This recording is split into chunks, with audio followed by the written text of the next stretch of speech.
Then bring me the father of Nad, ordered the king. He knows about everything in all my kingdom, in all the world beyond, and in all other worlds that may happen to be. Then came the oldest of them all, but he just looked at Bartholomew and nibbled nervously at the end of his beard. Does this mean there is no one in my whole kingdom who can take off this boy's hat? Bellowed the king in a terrifying voice. A small voice came up through the balcony window. What's the matter, Uncle Derwin? To Bartholomew, it sounded like the voice of a boy. The king stepped out on the balcony and leaned over the marble railing. There's a boy in here, just about your age, the king said, and he won't take off his hat. Bartholomew tiptoed up behind the king and looked down. There stood a boy with a big lace collar, a very proud little boy with his nose in the air. It was the Grand Duke Wilfred, nephew of the king. You send him down here, said the Grand Duke Wilfred. I'll fix him. The king thought for a minute. He pushed back his crown and scratched his head. Well, maybe you can. There's no harm trying. Take him to the Grand Duke Wilfred, commanded the king, and two of the king's own guards led Bartholomew out of the throne room. Poof, said the Grand Duke Wilfred, looking at Bartholomew's hat and laughing meanly. That hat won't come off. You stand over there. He pointed to a corner where the wall curved out. I need a little target practice with my bow and arrow. When Bartholomew saw that the Grand Duke Wilfred had only a child's bow, he didn't feel frightened. He spoke up proudly. I can shoot my father's big bow. My bow's plenty big enough for shooting hats, especially hats like yours, answered Wilfred, and he let fly an arrow. It grazed Bartholomew's forehead and nipped off his hat.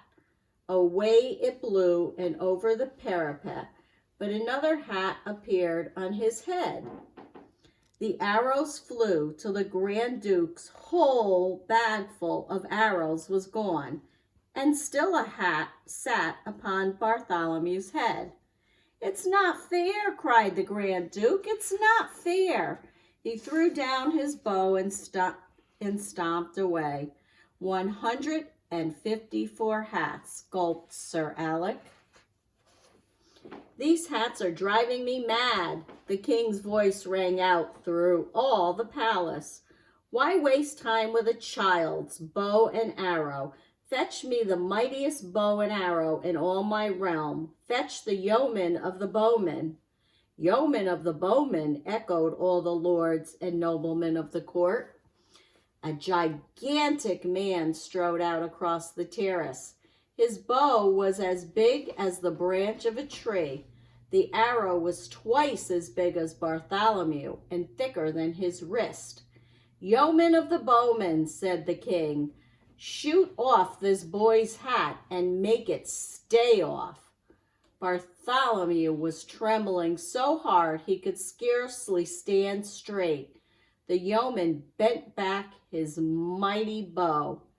Like a mad giant hornet, the arrow tore through the air towards Bartholomew Cubbins. The sharp arrow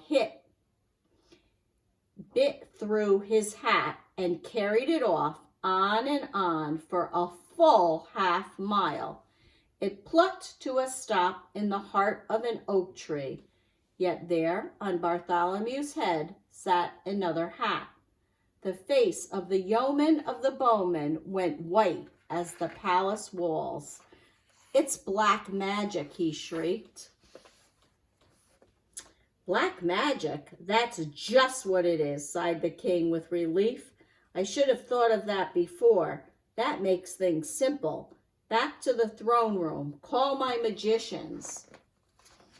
In the whole throne room, there wasn't a sound as loud as a breath. But from the spiral stairs that led down from the southwest tower came the shuffling of slow padded feet. The magicians were coming. Low and slow, they were chanting words that were strange. Dig a hole 5 furlongs deep, down to where the night snakes creep.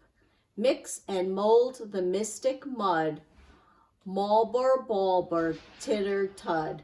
In came 7 gowned magicians, and beside each one stalked a lean black cat. They circled around Bartholomew Cubbins, muttering deep and mysterious sounds. "Stop this useless muttering," ordered the king. "I want a chant that will charm away this boy's hat."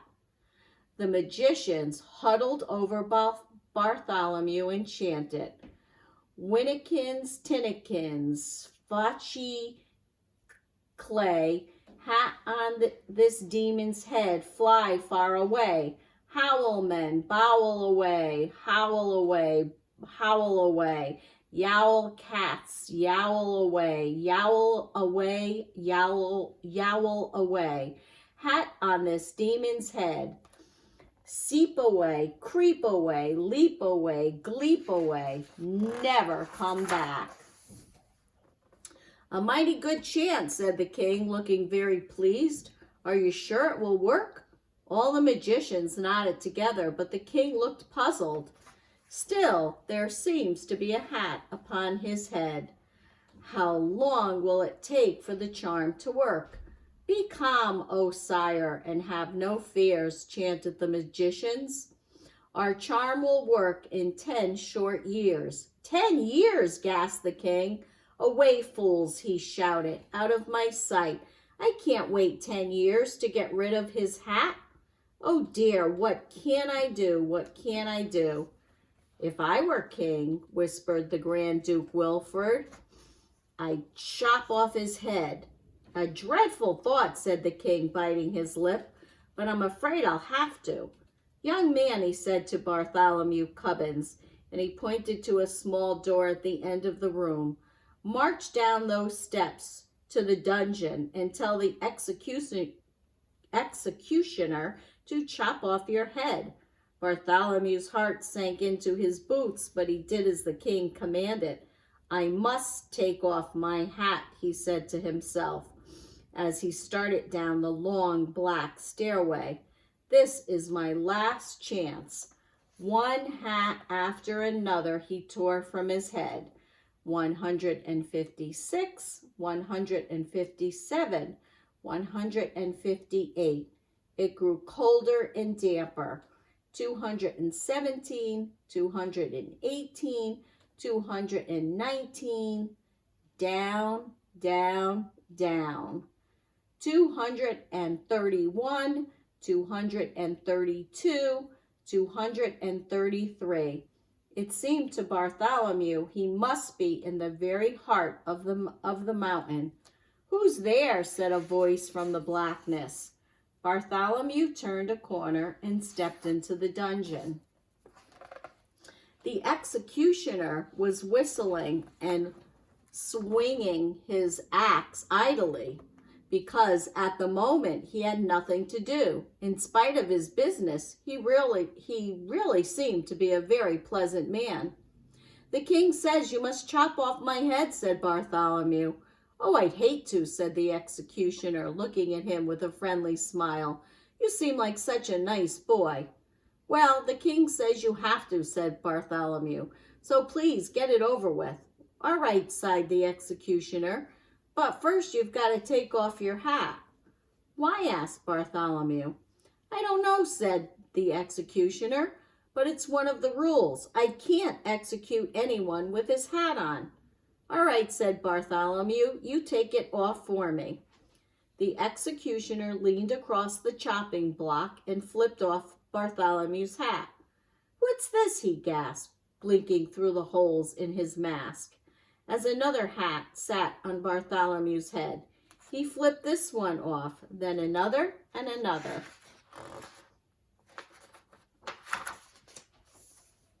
"Fiddlesticks!" grunted the executioner, throwing the axe on the floor. "I can't execute you at all." And he shook hands with Bartholomew and sent him back upstairs to the king. The king had been taking a nap on the throne. "What are you doing back here?" he said to Bartholomew, angry at being awakened. "I'm sorry, Your Majesty," explained Bartholomew. My head can't come off with my hat on. It's against the rules." "So it can't," said the king, leaning back wearily. "Now, how many hats does that make altogether?" "The executioner knocked off 13, and I left 178 more on the dungeon steps," answered Bartholomew.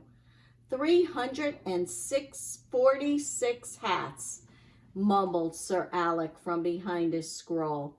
Uncle Derwin, yawned the Grand Duke Wilfred. "I suppose I'll have to do away with him. Send him up to the highest torrent, and I, in person, will push him off." "Wilfred, I'm surprised at you," said the king, "but I guess it's a good idea." So the king and the Grand Duke led Bartholomew Cubbins towards the highest turret. Up and up and up the torrent stairs he climbed towards behind them. "This is my very last chance," thought Bartholomew. He snatched off his hat. 347. He snatched off another.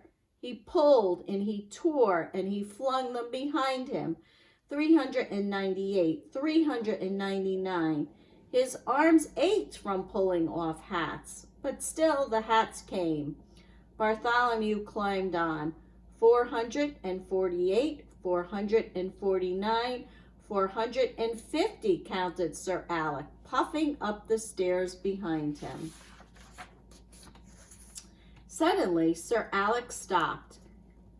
He looked. He took off his triangular spectacles and wiped them on his sleeve. And then he looked again. The hats began to change. Hat 451 had not one, but 2 feathers. Hat 452 had 3, and 453 also had 3, and a little red jewel. Each new hat was fancier than the hat just before. Your Majesty, cried out Sir Alec. But the king and the Grand Duke were way up where they couldn't hear. They had already reached the top of the highest turret. Bartholomew was following just behind. Step right out here and get out on that wall, snapped the Grand Duke Wilfred. I can't wait to push you off. But when Bartholomew stepped up to the wall, they gasped in amazement. He was wearing the most beautiful hat that had ever been seen in the kingdom of Did. It had a ruby larger than any the king himself had ever owned. It had ostrich plumes and cockatoo plumes and mockingbird plumes and paradise plumes. Besides such a hat, even the king's crown seemed like nothing. The Grand Duke Wilfred took a quick step towards Bartholomew, though his end had come at last. Wait, shouted the king. He could not take his eyes off the magnificent hat. I won't wait, the Grand Duke talked back to the king. I'm going to push him off now.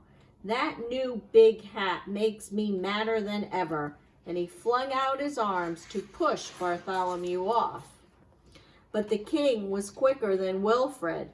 He grabbed him by the back of his fine lace collar. This is to teach you, His Majesty said sternly. That Dukes never talk back to their king. And he turned to the Grand Duke Wilfred over his knee and spanked him soundly, right on the seat of his royal silk pants. And now, smiled the king, lifting Bartholomew down from the wall, it would be nice if you'd sell me that wonderful hat. 498, 499, broke in the tired voice of Sir Alec, who had just arrived at the top of the steps.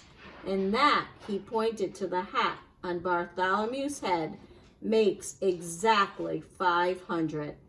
500, exclaimed the king. Will you sell it for 500 pieces of gold? Anything you say, sire, answered Bartholomew. You see, I've never sold one before.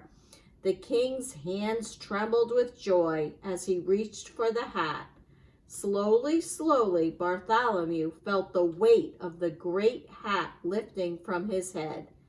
He held his breath. Then suddenly he felt the cool evening breezes blow through his hair. His face broke into a happy smile. The head of Bartholomew Cubbins was bare. Look, your majesty, he shouted to the king. No, you look at me, answered the king, and he put the great hat on right over his crown. Arm in arm, the king and Bartholomew went down to the counting room to count out the gold. Then the king sent Bartholomew home to his parents, no basket in his arm, no hat on his head, but with 500 pieces of gold in a bag. And the king commanded that the hat he had bought and all the other hats too be kept forever in a giant crystal case by the side of his throne.